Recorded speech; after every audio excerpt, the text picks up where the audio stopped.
MA second semester के students, आज हम पर्सनालिटी की थ्योरी में डोलार्ड और मिलर की थ्योरी के बारे में बातें करेंगे और कुछ चीज़ें आपको दिखाएंगे भी। इसके पहले हमने बंदूरा की थ्योरी पढ़ी और आज हम डोलार्ड और मिलर की थ्योरी पढ़ने चल रहे हैं। डोलार्ड और मिलर और बंदूरा, इन सब का जो सिद्धांत है उसमें एक समानता यह है कि जो बंदूरा का सिद्धांत है वह सोशल लर्निंग थ्योरी के नाम से जाना जाता है। अब आइए हम थोड़ा डोलार्ड और मिलर के सिद्धांत के बताने से पहले हम जानें इन दो मनोवैज्ञानिकों के बारे में। जॉन डोलार्ड अमेरिका के थे और इन्होंने अपनी पीएचडी की जो डिग्री थी वह सोशियोलॉजी में प्राप्त की थी। ध्यान दीजिएगा, साइकोलॉजी में नहीं। जबकि मिलर ने स्टैनफोर्ड विश्वविद्यालय से एमए करने के बाद 1935 में जो पीएचडी की डिग्री प्राप्त की थी वह येल विश्वविद्यालय से प्राप्त की थी और यह साइकोलॉजी में थी। इस तरह से मिलर एक साइकोलॉजिस्ट और डोलार्ड एक सोशियोलॉजिस्ट थे। लेकिन डोलार्ड जो थे एक सोशियोलॉजिस्ट और मिलर एक साइकोलॉजिस्ट थे, लेकिन बाद में डोलार्ड भी साइकोलॉजिस्ट ही बन गए और मिलर और डोलार्ड ने व्यक्तित्व का स्टिमुलस रिस्पॉन्स थ्योरी दी। व्यक्तित्व का उद्दीपक अनुक्रिया सिद्धांत। डोलार्ड और मिलर के इस सिद्धांत में 3 तत्वों को मुख्य रूप से शामिल किया गया है। इनके सिद्धांत जो है, पहली बात प्रयोगात्मक अध्ययनों पर आधारित है। दूसरी चीज, प्रयोगात्मक अध्ययनों पे तो पहली चीज बताइए आपको कि आधारित है, लेकिन व्यक्तित्व विकास की जो व्याख्या के लिए अप्रोच इन्होंने यूज किया है वह मनोविश्लेषणात्मक उपागम है। तीसरी मुख्य बात जो है कि इन्होंने व्यवहार के समझने में अंतर्दृष्टि का उपयोग किया। तो अब हम ध्यान देते हैं कि इन्होंने बंदूरा की तरह प्रयोगात्मक अध्ययनों को बहुत महत्व दिया है। दूसरी चीज, मनोविश्लेषणात्मक उपागम की अगर आपको याद होगी तो व्यक्तित्व विकास की जैसी व्याख्या मनोविश्लेषणात्मक उपागम में की गई है, यानी ओवरलैपिंग, आच्छादित अवस्थाओं के आधार पर विकास की व्याख्या की गई है। साथ ही साथ जो मनोविश्लेषणात्मक सिद्धांत है उसमें मनोलैंगिक विकास की बात की गई है। और तीसरी बात अंतर्दृष्टि, जिसको कि कोहलर ने अंतर्दृष्टि में को अधिगम में बहुत ही महत्व दिया है। इस तरह से हम शुरू में ही देख रहे हैं कि इनका सिद्धांत व्यक्तित्व की व्याख्या के लिए एक बहुत ही व्यापक दृष्टिकोण को लेकर चलने वाला सिद्धांत है। डोलार्ड और मिलर ने अपने व्यक्तित्व की स्टिमुलस रिस्पॉन्स थ्योरी में डायनामिक्स ऑफ पर्सनालिटी पर कोई भी बात नहीं की है और इन्होंने जो अपना सिद्धांत दिया है वह पहले स्टिमुलस रिस्पॉन्स थ्योरी ही कहना अधिक उचित होगा। यह अलग बात है कि इनके सिद्धांत के कुछ पहलुओं के आधार पर हम इसे व्यक्तित्व सिद्धांत भी कहते हैं। और डोलार्ड और मिलर के जो अध्ययन हैं वह लर्निंग फील्ड में बहुत ही महत्वपूर्ण अध्ययन है। इन्होंने जो व्यक्तित्व विकास का इन डोलार्ड और मिलर ने जो पर्सनालिटी थ्योरी दी है, उसमें अब हम सबसे पहले इनके जो प्रत्यय है उसके बारे में बात करते हैं। व्यक्तित्व विकास के बारे में इन्होंने बातें की हैं और इसमें सीखने की प्रतिक्रियाओं, लर्निंग प्रोसेस को, हायर मेंटल प्रोसेसेस को और फियर और एंग्जाइटी को विशेष स्थान दिया है। साथ ही साथ इन्होंने कॉन्फ्लिक्ट पर, अनकॉन्शियस प्रोसेस पर और मनस्ताप के विकास और अधिगम पर, मनोचिकित्सा पर, इन सब पर अध्ययन किया है। सबसे पहले हम सीखने की प्रक्रियाओं पर चलते हैं।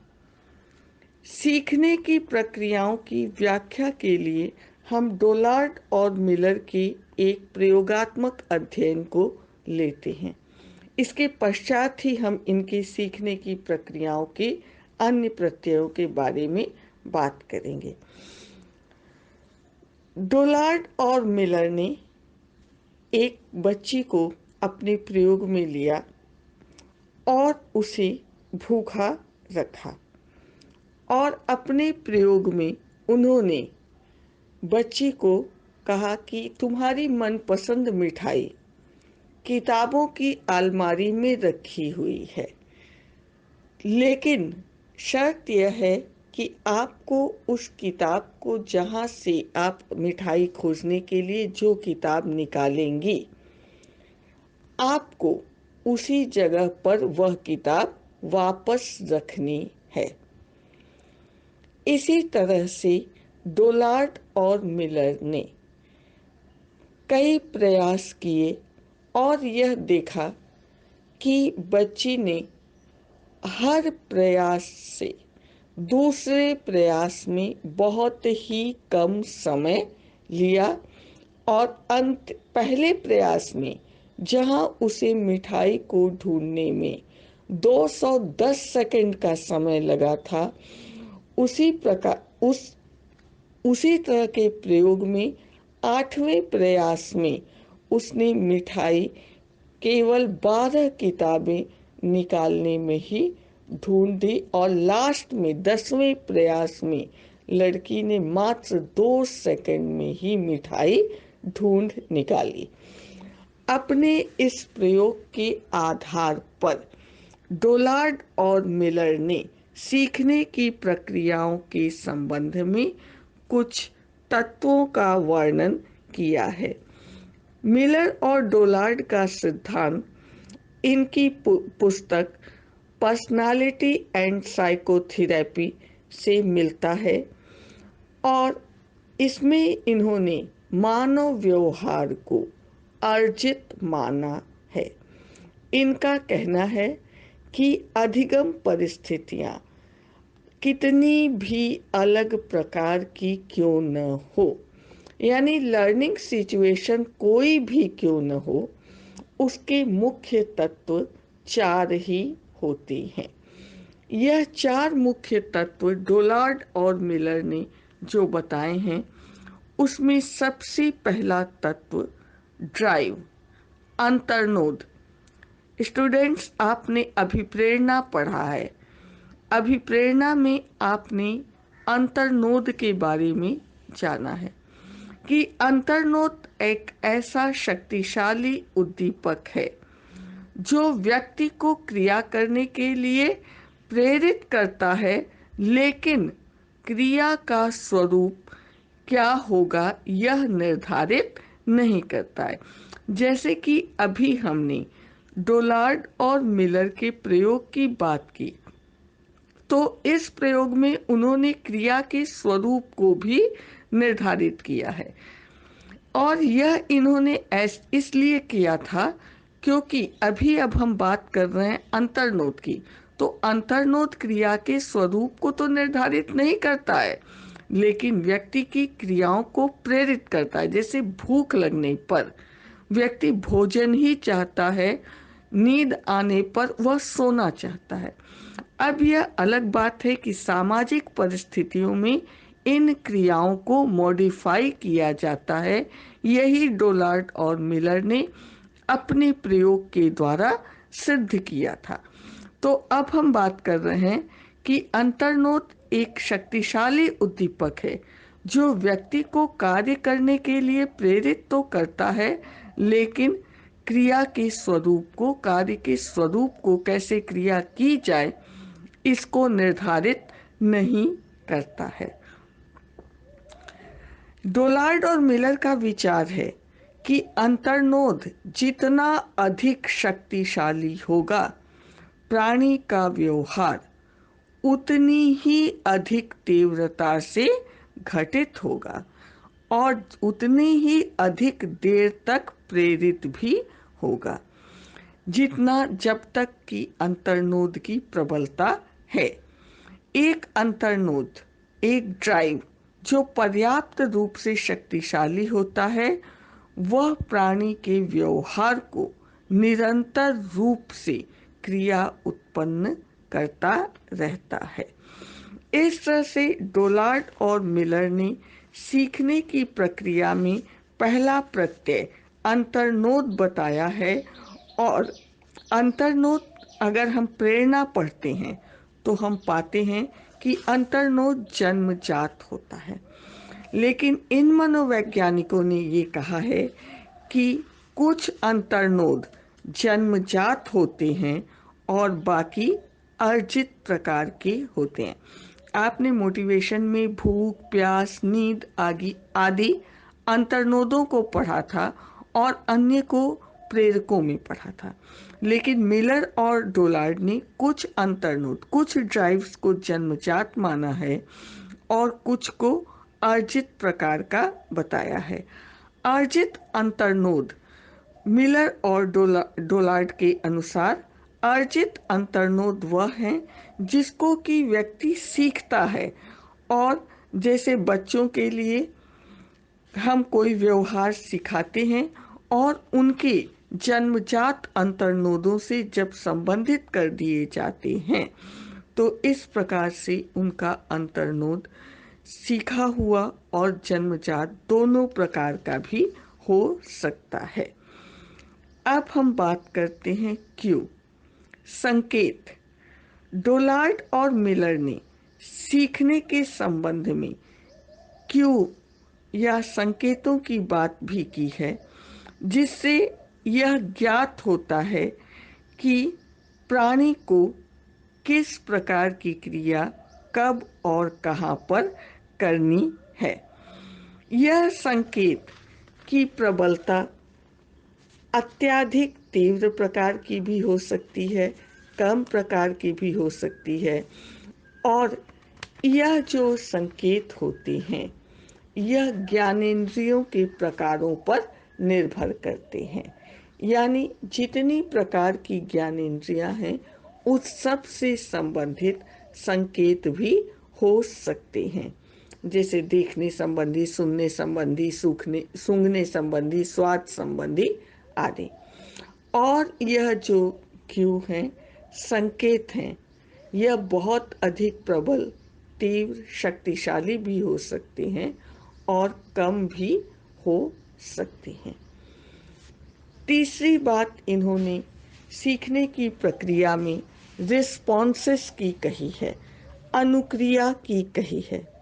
हम साइकोलॉजी के स्टूडेंट हैं और हम हमेशा स्टिमुलस, ऑर्गेनिज्म एंड रिस्पॉन्स के बारे में बातें करते हैं। पूरी साइकोलॉजी ही स्टिमुलस, ऑर्गेनिज्म और रिस्पॉन्स की थ्योरी पर आधारित है। डोलार्ड और मिलर के अनुसार अनुक्रिया का अर्थ प्राणी के ऐसे व्यवहार से होता है जो प्राणी अंतर्नोद और संकेत के परिणाम स्वरूप प्रतिक्रिया के रूप में करता है। यानी व्यक्ति किसी व्यवहार को कैसे सीखता है, कैसे अनुक्रिया करता है, इस संबंध में डोलार्ड और मिलर का कहना है कि पहली चीज अंतर्नोद हो, दूसरी चीज उससे संबंधित जो संकेत उसे प्राप्त होते हैं। इन दोनों के परिणाम स्वरूप ही व्यक्ति की अनुक्रिया घटित होती है। और यह अनुक्रिया के घटित होना, यह जो अनुक्रिया घटित होती है, इसमें परिस्थिति भी जुड़ी होती है।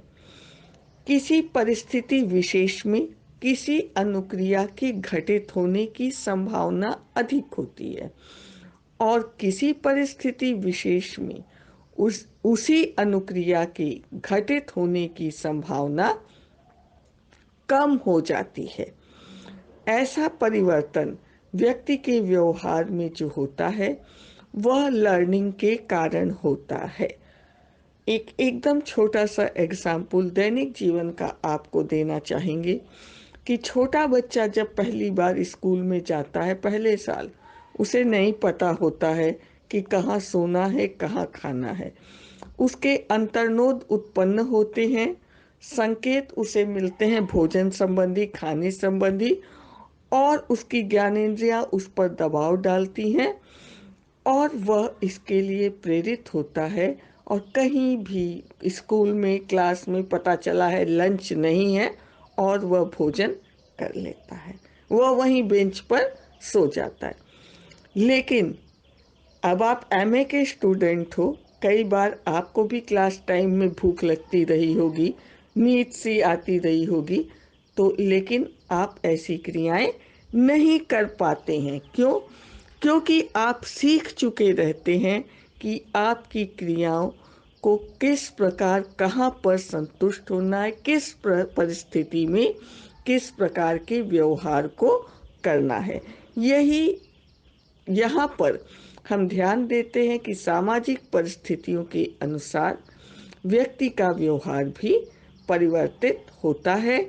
और सामाजिक परिस्थितियों की बात तो हम ऐसे सामान्य रूप में कर रहे हैं, और डोलार्ड और मिलर की थ्योरी के अनुसार अगर बात करते हैं तो व्यक्ति का व्यवहार लर्निंग के कारण चेंज होता है। डोलार्ड और मिलर ने इसको अनुक्रिया या परिणामी पदानुक्रम का नाम दिया है। अब हम चलते हैं इनके चौथे प्रत्यय की ओर, जिस पर कि जितने भी अधिगम मनोवैज्ञानिक हैं उन्होंने इसको बहुत महत्व दिया है। आप समझ गए होंगे कि हम किस प्रत्यय की या किस कॉन्सेप्ट की बात कर रहे हैं। रीइंफोर्समेंट, पुनर्बलन। जितने भी अधिगम सिद्धांतवादी हैं उन्होंने यह माना है कि पुनर्बलन जो है किसी भी प्रकार के अधिगम के लिए महत्वपूर्ण होता है। डोलार्ड और मिलर ने पुनर्बलन का अर्थ उस घटना या संकेत और अनुक्रिया के संबंध में दिया है जो कि घटना और संकेत के बारे में लिया है, जो कि घटना, संकेत को और अनुक्रिया के संबंध को दृढ़ करती है। यानी जो भी घटना है उससे संबंधित जो संकेत है, इसके आधार पर जो व्यवहार घटित होता है वह अनुक्रिया होता है। और इनमें तीनों में जितना अधिक दृढ़ संबंध होगा उतनी ही सही रिस्पॉन्स या फंक्शनल रिस्पॉन्स के घटित होने की संभावना होती है। यह दृढ़ कैसे होती है? जब इसको रीइंफोर्स्ड किया जाता है, पुरस्कृत किया जाता है। क्रिया व्यक्ति करता है, संकेत उसे मिलते हैं, लेकिन अगर पुनर्बलन न मिले तो व्यक्ति ऐसी अनुक्रियाओं को शामिल नहीं करेगा। तो डोलार्ड और मिलर का विचार है कि प्राणी के लिए पुनर्बलन या पुरस्कार होना तब अनिवार्य है जब व्यक्ति किसी अनुक्रिया को सीखना चाहता है। ये साइकोलॉजिस्ट ने अंतर्नोद की कमी के रूप में भी पुनर्बलन को परिभाषित किया है। ये कहते हैं डोलार्ड और मिलर कि जब प्राणी में भूख प्यास जैसे अंतर्नोद की कमी होती है तो इसके कारण जो प्राणी की अनुक्रिया है वह रीइंफोर्स्ड हो जाती है और व्यक्ति अंतर्नोद की कमी को पूरा करने के लिए अनुक्रियाएं करता है। अब हम बात करते हैं डोलार्ड और मिलर की कुछ अन्य प्रत्ययों के बारे में।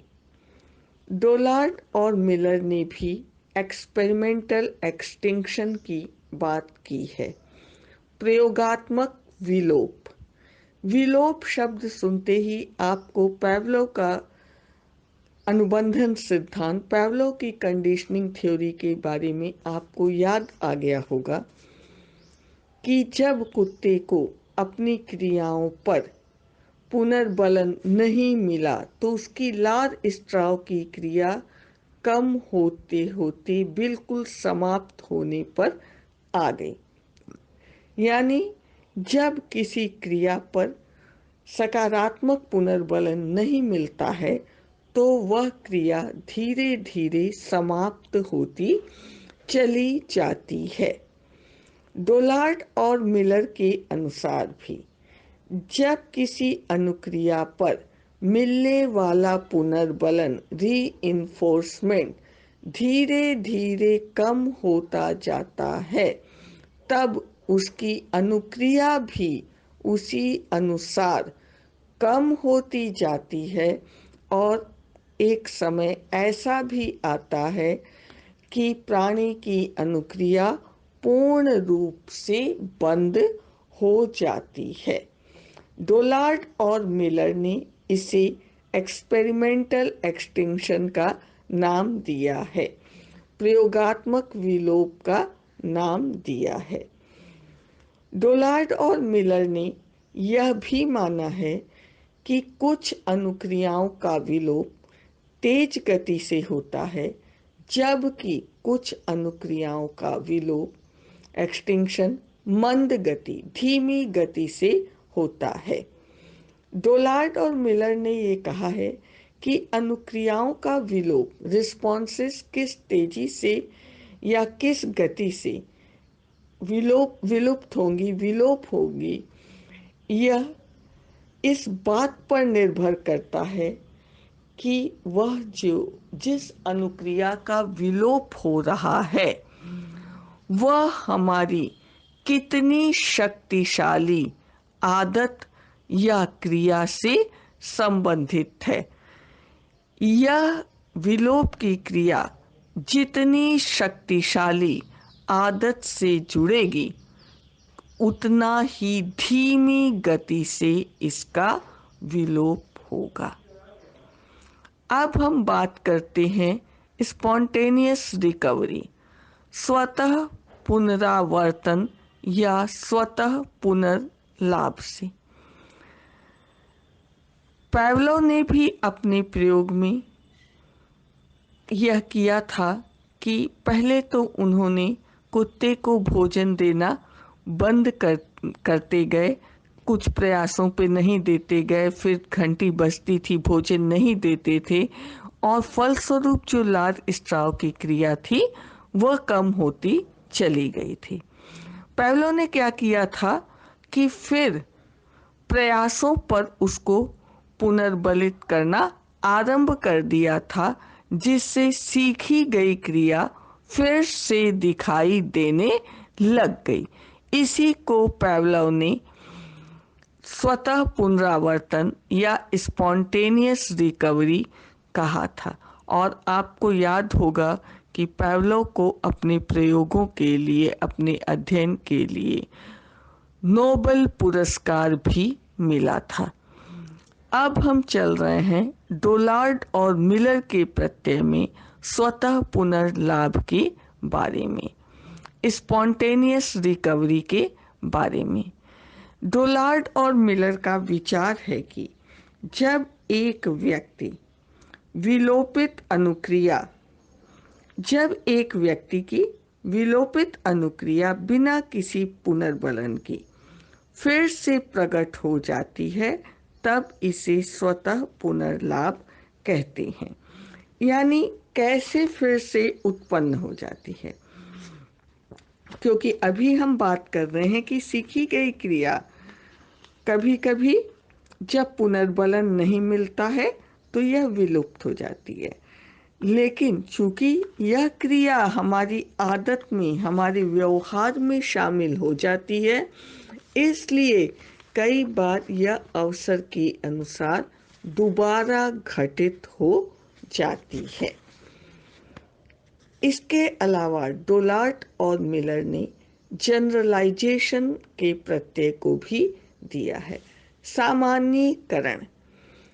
सामान्यीकरण डोलार्ट और मिलर ने इसे बताया है कि जब एक सीखी गई अनुक्रिया दूसरी सीखी गई अन्य अनुक्रियाओं की जैसी ही समझी जाने लगती है, तो इन अनुक्रियाओं के बीच में जो थोड़ा बहुत अंतर होता है उसे नगण्य मान लिया जाता है, या समान होती है, नगण्य होती है, तो इसे सामान्यीकरण की प्रक्रिया कहते हैं।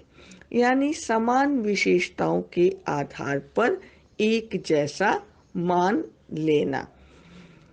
सामान्यीकरण की अनुक्रियाओं में जो संकेत का पैटर्न, क्यूज का पैटर्न होता है, वह लगभग एक जैसा होता है, और इस अवस्था में तब जनरलाइजेशन अधिक से अधिक होता है। यानी डोलार्ड और मिलर ने ये कहा है कि जब क्यू में समानता होगी तब अधिक से अधिक जनरलाइजेशन की प्रोसेस देखने को मिलती है।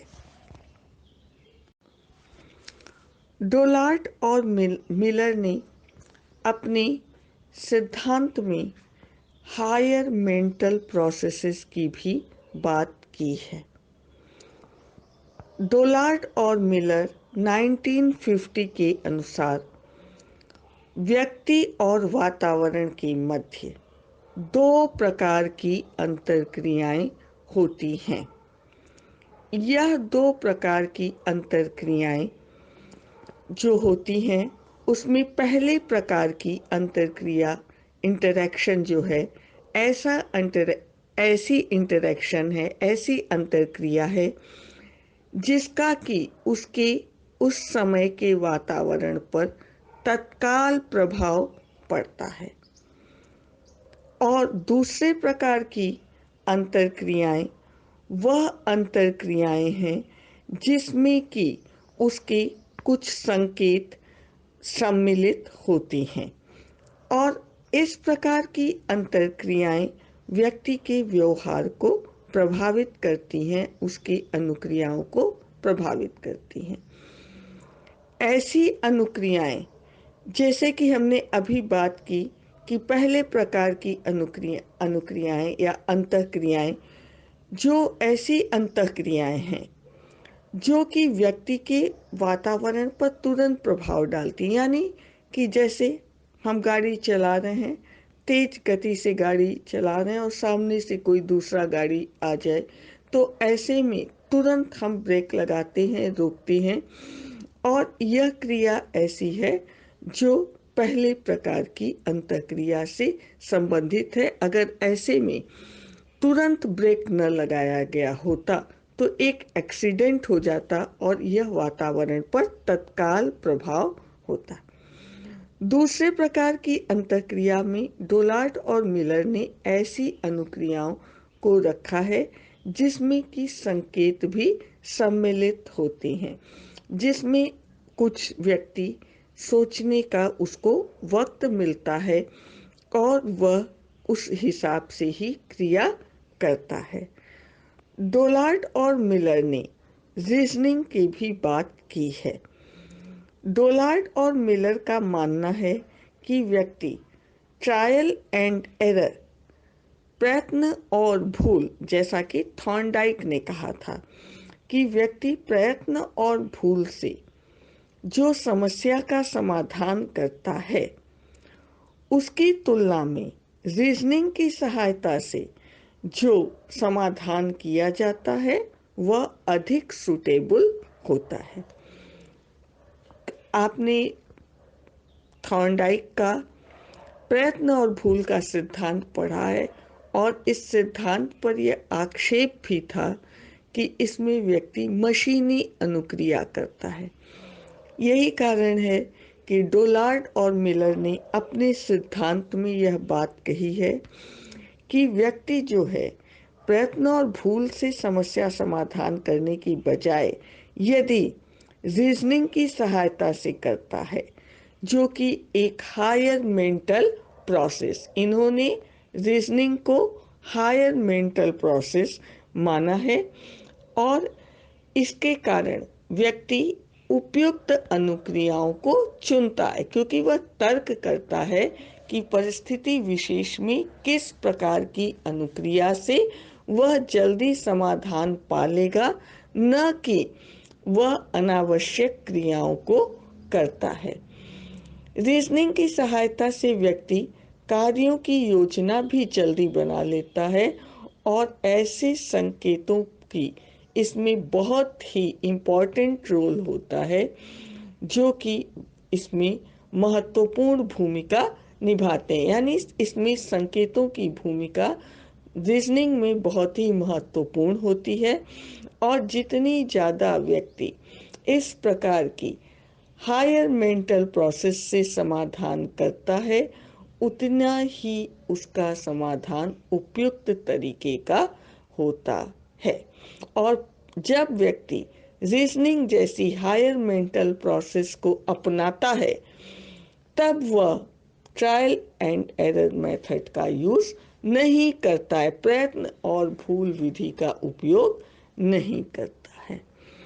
डोलार्ड और मिलर ने अपने सिद्धांत में अनुकरण के प्रत्यय को भी बताया है। अनुकरण एक सीखा हुआ व्यवहार है। इन मनोवैज्ञानिकों ने इसे जन्मजात माना है और इसे यह भी कहा है कि यह अनुभव, अधिगम और प्रशिक्षण से परिवर्तित होता है। यानी इनका ये कहना है कि यह जन्मजात और अर्जित दोनों प्रकार से हो सकता है, क्योंकि ये जन्मजात होता है और इस पे परिस्थितियां, प्रशिक्षण आदि प्रभाव डालते हैं। डोलार्ड और मिलर ने 3 प्रकार की अनुकरण की चर्चा की है। पहली इन्होंने बताया है सेम बिहेवियर, समान व्यवहार। समान व्यवहार ऐसा व्यवहार है जो दूसरों को देखकर या बिना देखे हुए भी सीखा जा सकता है। इस संबंध में जो संकेत होते हैं उससे भी व्यक्ति को सहायता मिलती है और इस प्रकार से व्यक्ति ऐसा व्यवहार करता या सीखता है। जैसे कि आप विद्यालय आते हैं, कॉलेज आते हैं और जब आप किसी नए जगह जाते हैं, नए कॉलेज में जाते हैं, नई परिस्थिति में जाते हैं, आप देख रहे हैं कि घंटी लगती कहाँ पर कैसा व्यवहार हो रहा है, आप उसी प्रकार के व्यवहार करने लग जाते हैं। यानी जैसा अधिकांश स्टूडेंट कर रहे हैं वैसा आपने भी कर लिया। इसी तरह का व्यवहार जिसमें कि व्यक्ति मात्र दूसरों को देखकर वैसा ही करता है, तो इस प्रकार के व्यवहार को डोलार्ड और मिलर ने समान व्यवहार कहा है। इसके अलावा नकल उतारने वाला व्यवहार, कॉपिंग बिहेवियर, इसमें एक व्यक्ति दूसरे व्यक्ति के व्यवहार को नकल उतारता है, जानबूझकर नकल उतारता है और इसका विशेष उद्देश्य होता है। इसमें व्यक्ति ऐसे व्यवहार को करता है जो कि दूसरा व्यक्ति कर रहा है। नकल उतारने वाला व्यक्ति जब दूसरे व्यक्ति के व्यवहार को देखता है तो वह उसे अपने में शामिल करता है और वह उस अंतर को कम करने का प्रयास भी करता है जो कि उसके व्यवहार और सामने वाले व्यवहार के व्यक्ति में अंतर है। यानी इसमें वह हूबहू उस व्यवहार की कॉपी करना चाहता है। तीसरी बात डोलार्ड और मिलर ने जो कही है वह मैच्ड डिपेंडेंट बिहेवियर के बारे में बताया है। डोलार्ड और मिलर ने कहा है कि समेल आश्रित व्यवहार अनुकरण का तीसरा प्रकार है। ये जितने भी प्रकार के व्यवहार हम कर रहे हैं, पढ़ रहे हैं, बता रहे हैं आपको, यह व्यवहार जो हैं सब अनुकरण के अंतर्गत ही हैं। तो ऐसा व्यवहार जिसमें व्यक्ति व्यवहार को संकेत मानता है और ऐसी अवस्था में अनुकरण करने वाला व्यक्ति जिस व्यक्ति के व्यवहार का अनुकरण करता है उसके व्यवहार और अपने व्यवहार की समानता और भिन्नता पर ध्यान नहीं देता है, बल्कि ऐसे व्यवहार को देखा जाए कायदे से तो वह नकल उतारने वाले व्यवहार जैसा ही व्यवहार करता रहता है। इस प्रकार से समेल आश्रित व्यवहार में जिस व्यक्ति का अनुकरण व्यक्ति करता है उसका नकल तो जरूर उतारता है, लेकिन अंतर क्या है, इसमें वह ऐसे व्यक्ति का अनुकरण करता है जो उससे अधिक योग्य, कुशल और अनुभवी होता है। ध्यान दीजिएगा, इसके पहले जो नकल उतारने वाला व्यवहार था और समेल आश्रित व्यवहार एक जैसा है, लेकिन नकल उतारने वाले व्यवहार में कोई आवश्यक नहीं है कि व्यक्ति अपने से योग्य व्यक्ति का नकल उतारे, लेकिन समेल आश्रित व्यवहार में व्यक्ति ऐसे व्यक्ति के व्यवहार का अनुकरण करता है जो उससे अधिक योग्य होता है। अब हम बात कर रहे हैं एंग्जाइटी एंड फियर की। डोलार्ड और मिलर ने मानव व्यवहार की शक्तिशाली पावरफुल मोटिवेशनल फैक्टर के रूप में भय और चिंता को परिभाषित किया है। डोलार्ड और मिलर ने कहा है कि व्यक्ति भय और चिंता का अधिगम करता है। यह चीज आपने वॉटसन के प्रयोग जो उन्होंने एल्बर्ट नामक बच्चे पर किया था उसमें भी उन्होंने अपने प्रयोग से वॉटसन ने यह सिद्ध किया था कि भय जो है वह अर्जित है। डोलार्ड और मिलर भी भय और चिंता को अधिगमित व्यवहार मानते हैं। इन मनोवैज्ञानिकों ने यह माना है कि भय और चिंता ड्राइव, क्यू, रिस्पॉन्स, रीइंफोर्समेंट का भी कार्य करते हैं। यानी भय और चिंता ऐसे व्यवहार हैं जो अंतर्नोद, संकेत और अनुक्रिया, पुनर्बलन आदि का भी कार्य करते हैं। यही कारण है कि जब व्यक्ति में भय और चिंता की उपस्थिति होती है तब व्यक्ति इसके कारण कभी कुछ क्रियाओं को करने की प्रेरणा भी प्राप्त करता है। डोलार्ड और मिलर के अनुसार भय का अर्थ बाह्य या आंतरिक, वास्तविक या काल्पनिक खतरे की जो आशंका होती है उसे ही हम भय के रूप में परिभाषित कर सकते हैं। चिंता के सोर्स को डोलार्ड और मिलर ने अस्पष्ट माना है या यह भी कहा है कि चिंता का जो सोर्स होता है वह छिपा हुआ होता है। डोलार्ड और मिलर ने ये कहा है कि एंग्जाइटी और फियर यद्यपि अलग अलग होते हैं, फिर भी एक दूसरे से घनिष्ठ रूप से संबंधित होते हैं।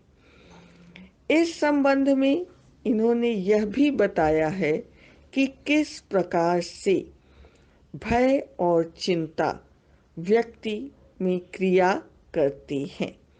इन्होंने भय और चिंता को एक ही कॉन्सेप्ट के रूप में परिभाषित किया है और इस संबंध में इन्होंने जो भय और चिंता है उसको अनुक्रिया से, अंतर्नोद से, संकेत से और पुनर्बलन से सभी से जोड़कर इन्होंने अपने अध्ययन में बताया है।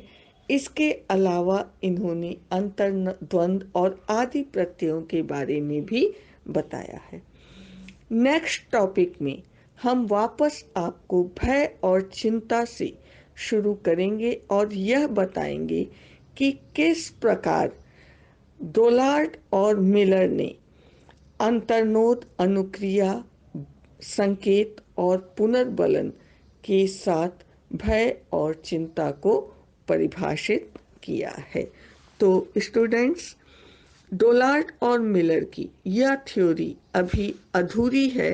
इस बारे में आगे बात हम कल करेंगे और इनके सिद्धांत के कुछ प्रत्ययों के बारे में भी आपको बताएंगे। Thank you.